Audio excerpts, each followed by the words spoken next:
All right. Shalom, shalom, shalom. I'm Brother Palau, and I'm here in Nairobi, Kenya, live in effect with Ahk Gahmliel. I said it right? There we go. I want to make sure I say it right for my brother. You know, I don't want to. I'm still getting my Hebrew down. So I'm out here with Gahmliel, and we out here in the middle of Nairobi. We actually in the Westlands. We actually at the restaurant. Shout out to Soul Vegetarian. We out here and right here in the midst of it. So I got this special guest, and I wanted to interview the brother because he's writing. He's publishing a book. And the book that he's publishing, it's going to be having things about his experience and his travels and, just his journeys as being a Hebrew Israelite throughout, living throughout here in sub-Saharan Africa, all the way into what we so-called call the Middle East. All right. So what they so-called call the Middle East, we know that's Northeast Africa. All right. So now let me get right to it. So can you introduce to the viewers who you is? Tell them a little bit about yourself and how you got to the point that you at right now and how you got connected with the kingdom of Yah. Okay, I would thankful to be here in Kenya, in the land of the mighty Mau Mau, the mighty Maasai, and the mighty Kenyan people. Definitely. I give all praises, honor, and thanks to the God of Israel, the God of Abraham, Isaac, and Jacob, to his holy Messiah, the Honorable Ben Ami, to the Holy Nisakim, the Sarim, Crown brothers and sisters, all the saints of the kingdom of Yah, and any individual on this planet that's seeking truth, mercy, love, righteousness, and peace. I greet everyone, shalom, shalom. Shalom. So I would have to really say, in honesty, in my opinion, that I have been led all my life, even as a teenager, and at age 20, I joined the health spa because I thought I was getting overweight. That's just the truth. I thought, and I'm like, no, this ain't gonna happen. It probably was in my mind, but I'm like, no, that ain't gonna happen. So okay, I joined the health spa. Yeah. And in the midst of the health spa, I was the youngest brother in there, and I was in the midst of brothers from all kind of persuasions. It was a doctor, it was a politician, it was a coach, it was a Muslim, just men of different, backgrounds. Yeah. And so these men became my mentors. And after every workout, we would go to the steam in the sauna room, and they would have conversations that really blew my mind. It opened up my eyes, my ears, and I didn't say a word because I didn't have nothing to say. These brothers, the experiences and things they were saying, I'm like, school had failed me. That's how I felt. It's the truth. I felt school had failed me. Yeah. And then my mind went to when I was in elementary school. We used to, they used to make us stand and put our hand over our heart and pledge allegiance to the flag of the United States of America. So I know now that is not education, that is indoctrination. And that's probably why when I sat in the spot with them brothers, I felt like I didn't know anything, okay? And, I'm sure some of it was on me, my ignorance and immaturity when I was in school too. But the point is, I was in the spot in the midst of these men, so immediately I stopped eating pork and beef, immediately. Okay. At age 21, I picked up an almanac book, and almanac book said that the number 2 cause of cancer was colon cancer from eating meat. So I'm like, okay, well, I got to eliminate it all. So I stayed on chicken and fish a little while. I dropped the chicken, stayed on fish for about a year, and then I dropped it. At age 23, I was a complete vegan. I knew of no other vegan in the world. Even the brothers in the health spa weren't vegan. So also at age 21, I had myself circumcised. And I'm saying myself, but I'm just really showing how I was being led. Yeah. I knew nothing of an Abrahamic covenant. Yeah. So I had myself circumcised. And I'm thankful I did, because later on I found out about the Abrahamic covenant. Okay, so I'm working downtown. I'm a complete vegan, and I'm looking for somewhere to eat now. Yeah. So Soul Vegetarian came up, and I was looking to get a salad, and I went in there and established a relationship with then Ahk Eliashuv, who's now Nasik Eliashuv. And we established a long-term relationship, really, then. and we still have it today.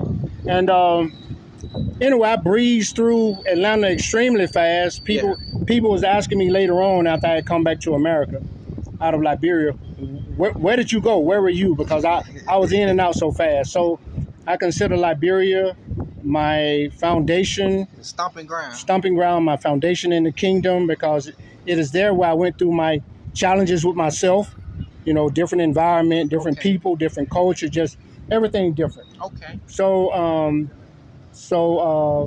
spent 6 years there, from age 25 to age 31, and initially we were in Monrovia, as a community, and we had a satellite in Bassa, town called Bassa area, where we had a few saints there. But then we moved from Monrovia up country to Bong County in 1987. Okay. And Palia, who was then my Esau, she came to Liberia in 1986. So we had our first son, Boaz, in Bong County at Phoebe Hospital. So that's the Boaz. Yeah, Boaz. Boaz. That's my brother right there. Yeah. So okay, now we're gonna talk about Liberia in just a second, because I want people to understand why it's important for them to check out this book when it's finished to be published, and everything. It's just a preliminary, for people to get an understanding. Okay, what Ahk Gahmliel is talking about, within his book. So let me go. Let's get into these questions and everything. Let's get into these questions. So now let me ask you this. There we go. So tell the viewers a little bit about your journeys through Africa. Mainly, like I want you to tell them like your most exciting story. Some of your most exciting stories. Let's give them about two exciting stories. Because I want you to say a lot of stuff for the book, man. I don't want you to give the viewers at least one or two exciting stories, of your travel throughout Africa during the time of Liberia, during the time of the war. Okay, we'll get to the war, but even before we get there, I want to say that I met a brother there, Ahk Gahmliel was from Ghana, and he was over the cafeteria in the Ministry of Finance in Monrovia. This brother, he was a vegan, and he would allow myself and Ahk Gahmliel to come every day to eat for free.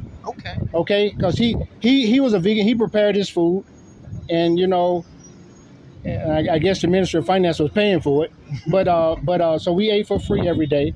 And I had a situation where I had to mention this brother, because this brother, I'm gonna bring him back up after I tell you about the little situation. And I'm not gonna go into all the details, but eventually I caught malaria. Okay, and an individual brought me chloroquine tablets, and all the person said was, take this, without giving instructions on, take one, take two, that stuff. Okay, so fine. I took what was given to me, and I went unconscious. Okay, I had a gold rope chain around my neck. When I woke up, and I'm gonna get a doctor to explain in the book exactly what my body was going through. In fact, I've already inquired of one doctor, so the doctor is looking right now, because I want the book to be educational. Anyway, when I woke up, the gold chain was stolen, and my left shoulder was dislocated. They took the medallion. So what happened is, Ahk Gahmliel, the chef, excellent chef. I ain't seen anyone cook better than this brother in the world yet. You ain't get my cooking in. Anyway, the brother, since he didn't see me coming to the cafeteria to eat, he came to the Kifah, 12 houses compound, and he came in singing Bob Marley. Don't worry about a thing. You understand? This is my brother. I love this brother. So what the brother did, he took me to one of his Ghanaian brothers deeper into Monrovia, and the brother was a natural healer. Okay. So what the brother did was he got the bruised blood out of my swollen, dislocated arm, Yeah. and I didn't pay the brother that helped me to heal from that anything, not a penny. So if he was paid anything, he was paid by Ahk Gahmliel. Gotcha. Okay? Yeah. Okay. So no one in life has to do anything for you or me. No one. Yeah. I mean, they can see you crawling on the ground and walk right by you. So for this brother to have assisted me Yeah. at a time when I was in need, Yeah. he literally became my best friend. Gotcha. And I'm on my way. When I leave Kenya, I'm going through Liberia to document my life in the war there. And I'm going through the Ivory Coast because we came out through the Ivory Coast. Then I'm going to meet my brother's Natan's family in Ghana. Okay. So I'm going to spend a little more than 2 months in West Africa when I leave here on the 17th. Okay, gotcha. Okay. Gotcha. So, okay, that's Monrovia. Yeah. We moved up country. And like I say, I was going through my challenges as probably as some other people were. You know, I'm fresh and new in the kingdom and everything. And I'm not used to putting poles on my head and coals on my head and, you know, coming out the bush. And, you know, hey, it was painful. You know, It was painful. Yeah. It was painful. Africa different. Brother, I've been pressed into fire. You hear me? So anyway, you know, we did all that to build a house. Yeah. Made mud blocks with straw. Yeah. You understand? You know, and so we were successful in building the house. And good thing we were successful because the war started in 1989, the month of December. Okay. Started on the border with Nimba, and then it, you know, progressed towards the main city, Monrovia. And so as it progressed towards us, got closer, we fled to Monrovia. And when it got intense and houses were being blown up around us, we left there and went back up Bong County to the house where we had built. It was 80 souls. So,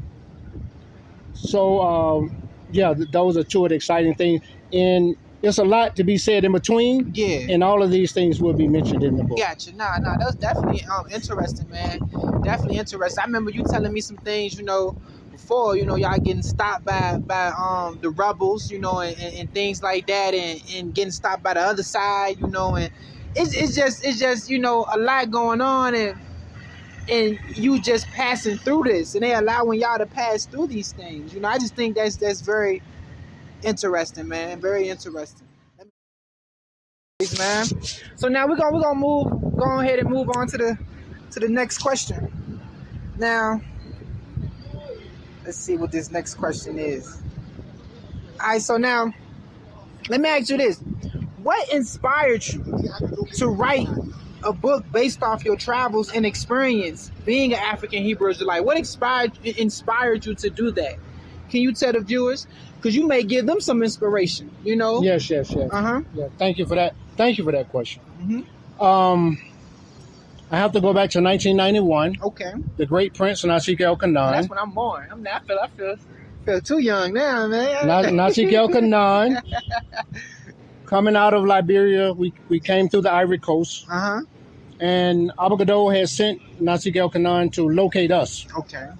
In the Ivory Coast. And I got a whole testimony about how I went from Dimona, the refugee camp, which some of us lived in, how I got to Abidjan, the city. It was a 3.5-hour ride. Just in brief, without going into detail, I helped the bus station granddaughter to heal. The baby was sick. And I helped the baby to heal. And then once the baby was well, I needed to go to Abidjan. I didn't have any money. So I put it before the bus station owner. He said, come, you can go for free. Okay. When I get off the bus, Ahk Gahmliel is looking for us. I mean, things aligned perfectly. Okay, so at that point, we both went to the location where the saints who had money were in Abidjan. And then I was sent back to get those who were in the refugee camp by Ahk Gahmliel. Okay, so in Ahk Gahmliel at that point, he was a visionary. Okay. He's the one that told me to write a book. Okay. I don't know who else he said it to, but he definitely said it to me. Write a book. Yeah. And it was far, far, far from my mind, to be honest with you. Far. And this is 91 and 2025 before it, it comes to me. Okay, let me go ahead and put things into paper and put it in a book form. The book will be turned to a movie. It's going to be a bestseller. And because of some other things that have taken place since then, since going back to America out of West Africa. Okay. There's some other things that have taken place that, we can get into a little later. So Nasik El-Kanan, Cole Kavod, he's the one that put the seed in my head. Okay. Nah, that's interesting, man. That's interesting, bro. Very, very, very, very, inquisitive, to make, because it seems like if he putting that, putting that inspiration into your mind, then he must know that you have some things that need to be relayed to people, like, Yes. So I'm looking at it from that standpoint, so I think that's very interesting, man. Very cool. Now, let me go ahead and ask you this third question. Let me ask you this. Now, let's see. Hold on 1 second. Let me ask you this. So now, Zephaniah 2:1. Gather yourself together, O nation not desired.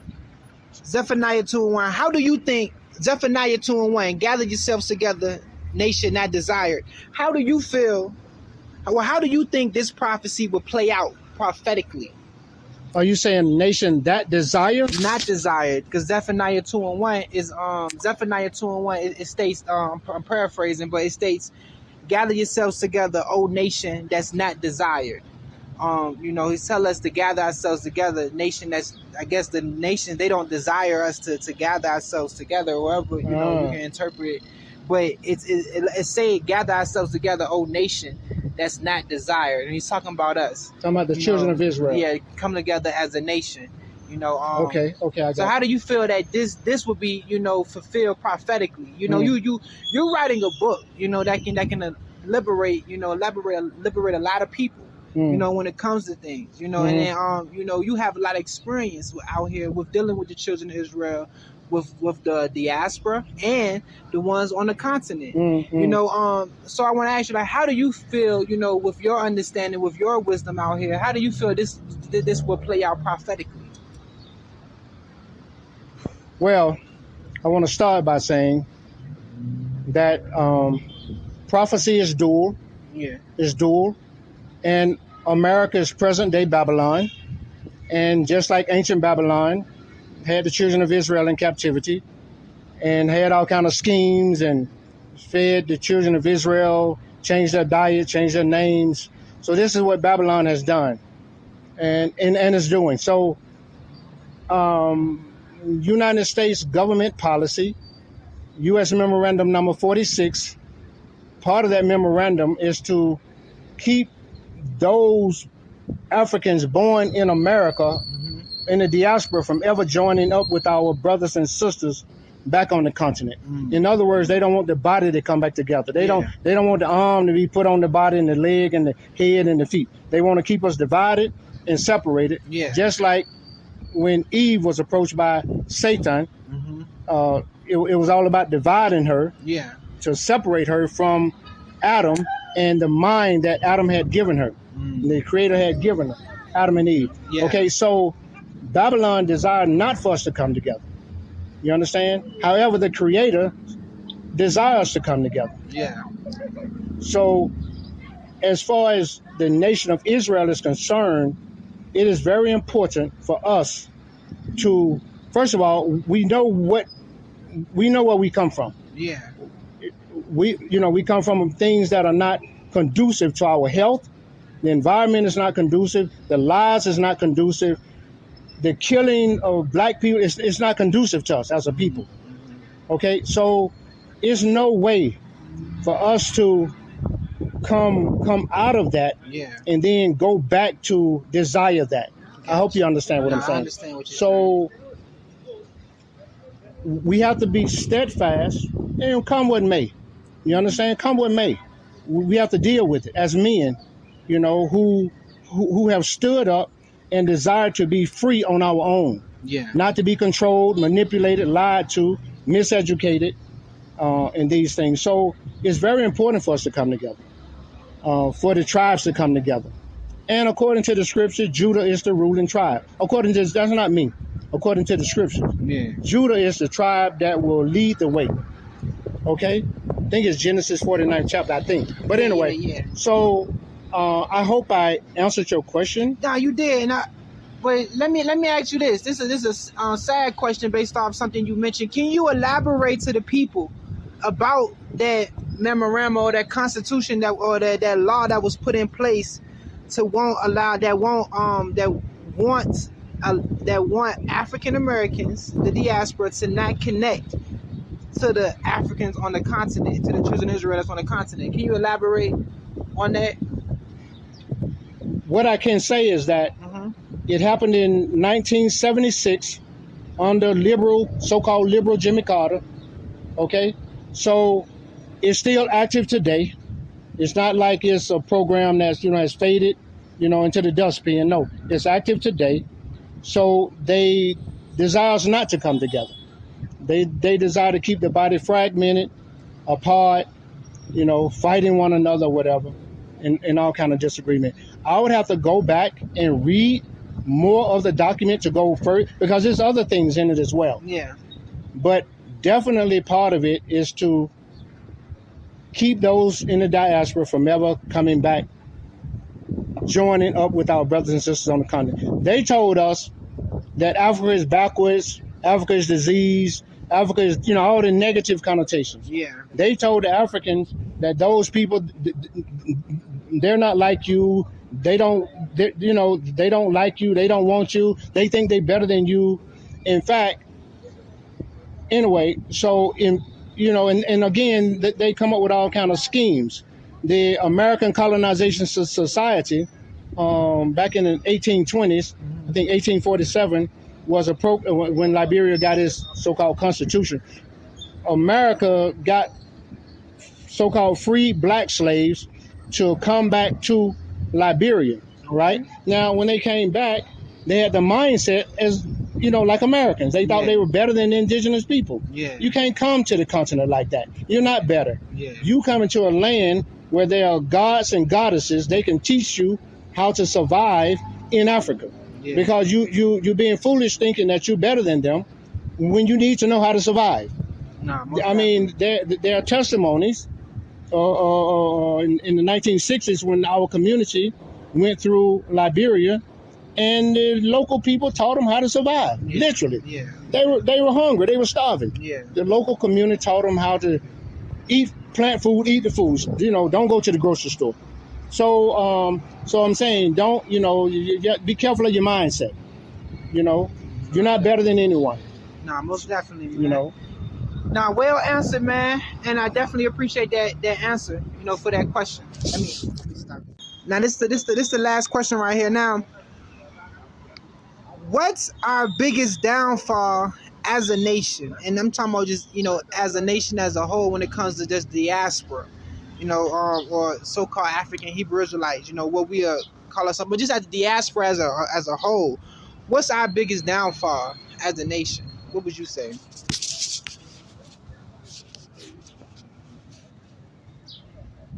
Well, a couple of things come to mind. One is the Clark doll experiment that took place in America. Clark doll experiment, where literally this baby, this child, I don't know, 4 or 5 years of age, thought that this white doll was better looking, more intelligent than the black doll that looked like the child, okay? So it's very inhumane to teach a people to hate themselves, okay? Yeah. So, and it was displayed through the Clark doll experiment. The baby hated herself. So in the diaspora, between growing up hating how you look, hating your black skin, hating your nose being wide, it's wide for a reason, so you can take in more oxygen. Growing up, bleaching your skin or pinching your nose to make it straight or straightening your hair. And I'm not knocking anybody that feel they need to straighten their hair. I'm not doing that. I'm saying the system the Babylonian system taught us to hate ourselves. Yeah. Okay. Now you get of age, you start going through the educational system, and like I say, it's not to educate you; it's to indoctrinate you. Why would I give a pledge to the flag of the United States of America? What does that have to do with me learning to read and write and math and science and history? What does that have to do with it? It has nothing. So the miseducation of the black, Carter G. Woodson, the miseducation of the Negro. Okay, so these are some foundational things that are keeping our people from, and then not to mention eating pork. Pork will never allow an individual to reach their spiritual highest attainment. It will prevent you. In fact, it's against our DNA. Okay, it's not compatible with our system. It will lower your immune system, and if it's true that you are what you eat, if you eat scavengers and a pig, then that's what you are. So there are so many factors and pitfalls that are set up. It's set up. It's built. It's ingrained. It's institutionalized. And so when our people, because I've been through that. Yeah. I'm not extracting myself from it as though I haven't been through it. Yeah. But since I've been through it and I'm out of it now, I've seen both sides. Okay. Yeah, gotcha. So, but there are so many things that are set up to hinder us from loving ourselves, from loving our brothers and sisters whom we see every day. And so, it goes on and on. I'm just mentioning a few things. Yeah. So the time we come into the truth, I must say that when we come into the truth, of course, there's a growth period. And even after 30, 40 years, we're still growing. It ain't like you stop growing. You stop growing, it's only because you're dead. You dead mentally or physically, you dead. So the time we come into the truth, of course, we have to shake off, the lies, the self-hatred, things that we did that was not conducive towards our health and putting us on the path to reach Zion, Mount Zion. Okay, so it's not about for me. I have on fringes, course of blue, and I understand the significance, but it's not about fringes and course of blue. It's about having some principles, ethics, some morals, some integrity. You understand? What good for me to wear fringes and course of blue if I'm a liar? If all I want to do is lie and manipulate? What good is it if I'm a child molester? You understand? What good is it if, doing all kind of negative things that's not conducive to bringing us together as a whole? So it's not about the fringes and course of blue. It's about your principle core, changing your we literally have to change our DNA. And it starts in the mind. It starts in the mind. We have to change our mind in order to move forward. If you don't change your mind will become your worst enemy. You be your own enemy. Yeah. So those are some of the factors that might prevent us, or those who might fall by the wayside. Yeah. You understand? But we're compassionate with our people because we have been there. We've gone through it. We understand.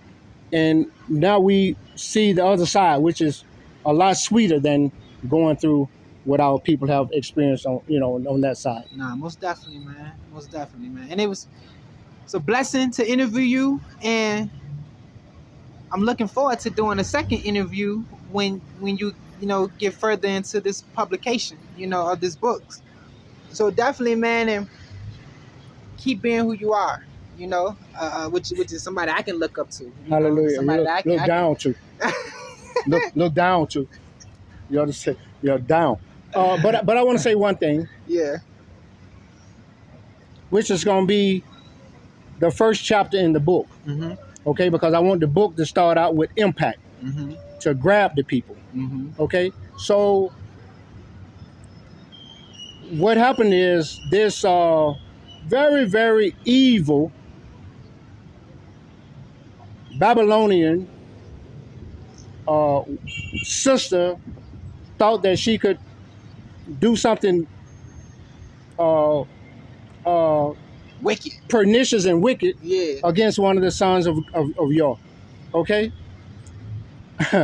Well, anyway, allow me to say this. Yeah. 3 years after the person was on the run, because they fled, they were moving state to state, okay? The Creator showed me how to take the person off the planet without ever leaving Atlanta. So the person did their wickedness at age 25. Yeah. At age 28, she was dead. Literally dead. So it's a whole story about that. Yeah. And my research has taken me back to 1750. 1750 on these particular people. Because the Creator has told me to mark the beast. So the whole world will know who the beast is and who they are as a people. So I'm continuing to do my research when I get back to the U.S. Yeah. But it's going to be in the book. And doctors are I have one doctor's input already but I'm looking for other doctors to have their input in the book so as to so that the book will be not just an eye-opener, not just an educational, but it's going to mark the beast where the whole world will know the beast. Wow. Definitely, man. It's informative, you know, biography, if I can say, autobiography. Definitely, man. Looking forward to this book, man. Looking forward to doing part 2, you know, as further this publication goes. So definitely, man. It was definitely a blessing to conduct this interview, you know. Hallelujah. And, hallelujah, man. Hallelujah. All praise, brother, forever. Forever, man. Hallelujah. Forever. And for more, man. Definitely, man. Shalom, shalom. Shalom, shalom.